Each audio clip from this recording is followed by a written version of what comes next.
Start.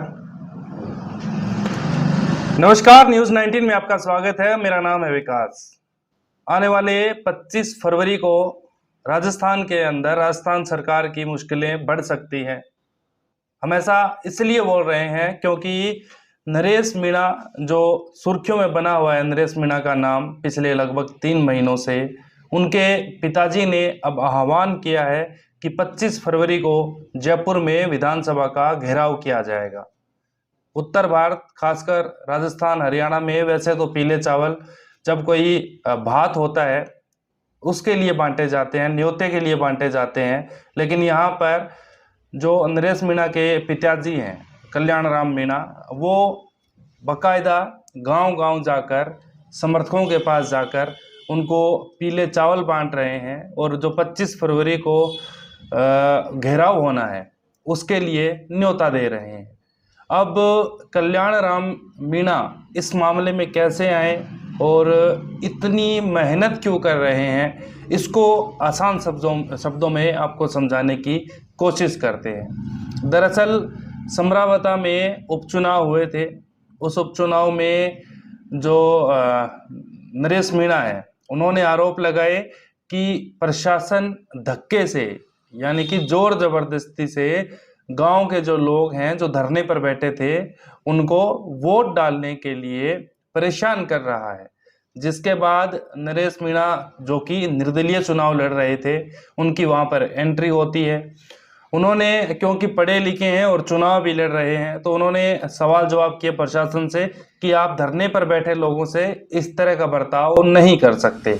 जिसके बाद मामला ज़्यादा बढ़ गया और गुस्से में धक्का मुक्की के अंदर थप्पड़ एसडीएम को मार दिया नरेश मीणा ने, जिसकी एक वीडियो बहुत वायरल हुई। जब वीडियो वायरल हुई तो लोगों ने नरेश मीणा को लौह पुरुष बताया, मर्द बताया, मतलब बहुत बड़ी बड़ी बातें तारीफ में की नरेश मीणा की। लेकिन क्योंकि एक सरकारी अधिकारी, वो भी एसडीएम के ऊपर थप्पड़ डाला गया था, मारा गया था, तो इस पर ऐसी धाराएं लगाई गई प्रशासन की तरफ से जिनमें लगभग गैर जमानती है, यानी कि जमानत संभव नहीं है। अब ग्रामीणों को लगता है और परिवार को लगता है कि सरकार ने रंजिश के तहत नरेश को फंसाया है। उनका जो केस चल रहा है और उनके ऊपर जो आरोप लगाए गए हैं वो बतौर रंजिश, सरकार कोई रंजिश उनसे निकाल रही है। ऐसे में सरकार नरेश मीणा के जो मामले हैं इसमें थोड़ी ढिलाई बरते और उन पर दबाव बनाने के लिए ही ये पूरा कार्यक्रम बनाया गया है कि जयपुर विधानसभा का जब घेराव करेंगे तो हो सकता है प्रशासन उनसे बातचीत करने आए और सरकार बैकफुट पर चली जाए। इस मामले में वैसे तो कई बड़े नेताओं की एंट्री हुई है। किरोड़ी लाल मीणा का भी जिक्र कुछ दिन पहले आपने न्यूज़ 19 पर सुना होगा।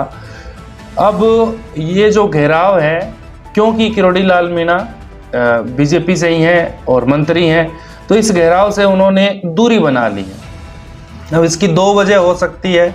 एक तो हाल ही में उनको नोटिस दिया गया था पार्टी के जो प्रदेश अध्यक्ष हैं उनकी तरफ से, और एक क्योंकि वो मौजूदा सरकार में मंत्री हैं, इसलिए घेराव में अगर वो जाते हैं तो ये चीज़ें उनके खिलाफ जा सकती है। पार्टी में अनुशासनहीनता के आरोप के हिसाब से उन पर आरोप लग सकते हैं और उनसे जवाब मांगा जा सकता है, इसलिए वो दूर हट गए। तो अब ये जो सीधा होने वाला है ये घेराव, इसमें लोगों के साथ साथ उम्मीद है कि विपक्ष के भी कई बड़े चेहरे शामिल होंगे और सरकार को दबाने की कोशिश करेंगे। लोगों को थोड़ा भावुक तरीके से यहाँ विधानसभा बुलाने के लिए, क्योंकि अलग अलग जगह से और समरावता से, आसपास के इलाकों से जो भी समर्थक हैं नरेश मीणा के, जो भी नरेश मीणा को चाहने वाले हैं, उनको यहाँ बुलाने के लिए भावुकता दिखाई गई है। और पीला चावल जब किसी को दिया जाता है तो उसका मतलब ये है कि हम आपको बिल्कुल प्यार से बुला रहे हैं और आपको हमारे इस काम में आना है। तो यही वजह है कि अब उनके जो पिता हैं कल्याण राम, वो गांव जाकर, खासकर समरावता में वो गए, वहां पर जाकर उन्होंने धोख लगाई, धरती को पूजा, बाकायदा मत्था टेका और वहां के लोगों को प्रणाम किया और 25 फरवरी को आने की अपील की। अब आपको बता दूं कि ये अलग अलग मामले दर्ज किए गए हैं नरेश मीणा पर, जिसमें एसडीएम थप्पड़ कांड है उसका अलग मामला है।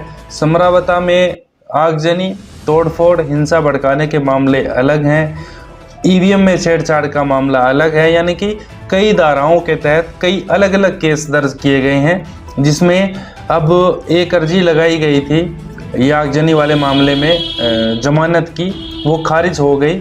और वैसे भी जमानत अगर मिलती तो जेल से बाहर नहीं आ पाते, क्योंकि थप्पड़ कांड जो एसडीएम को थप्पड़ मारा था उसमें गैर जमानती धारा है, वो बाहर नहीं आ सकते थे।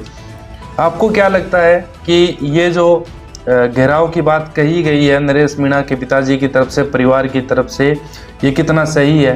क्या ये तरीका जो अपनाया जाएगा घेराव करके सरकार पर दबाव बनाने का, ये जायज़ तरीका है या कोई और तरीका इससे निकल सकता है? क्या आपको लगता है कि नरेश मीणा का जो मामला है इसमें सरकार के किसी बड़े मंत्री को, नेता को, अधिकारियों को पहल करनी चाहिए और परिवार से बातचीत करनी चाहिए? क्योंकि जब घेराव होगा तो जयपुर राजधानी है और पिंक सिटी बड़ा प्यारा अच्छा शहर है, तो जब लोग विरोध प्रदर्शन के लिए आएंगे तो जाहिर सी बात है कानून व्यवस्था बिगड़ सकती है, कुछ भी हो सकता है।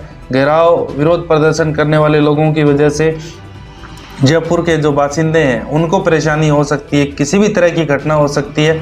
ऐसे में क्या आपको लगता है कि वक्त रहते, क्योंकि अभी 25 को वो घेराव है, 25 फरवरी को, तो वक्त रहते सरकार को इस मामले पर ध्यान देना चाहिए और घेराव ना हो इसके लिए जल्द से जल्द जो परिवार हैं, जो पिताजी हैं नरेश मीणा के, उनके पास जाकर बातचीत करनी चाहिए। आप इस पूरे प्रकरण को लेकर, इस मामले को लेकर क्या राय रखते हैं? क्या आप सोचते हैं क्या नरेश मीणा ने जो किया वो सही था या गलत, या फिर अब जो होने वाला है वो सही है या गलत? अपनी राय न्यूज़ 19 की स्पेशल रिपोर्ट में कमेंट बॉक्स में ज़रूर दीजिए। इस वीडियो को अच्छी लगे तो लाइक कीजिए, शेयर ज़रूर कीजिए अपने साथियों के साथ, और अगर आपने चैनल को सब्सक्राइब नहीं किया तो कर दीजिए, क्योंकि आपको राजस्थान और देश से जुड़ी हुई अच्छी पॉजिटिव खबरें हर रोज़ न्यूज़ 19 पर देखने को मिलेगी। नोटिफिकेशन की जो घंटी है, बेल है, उसको दबाना भी मत भूलिएगा। नमस्कार।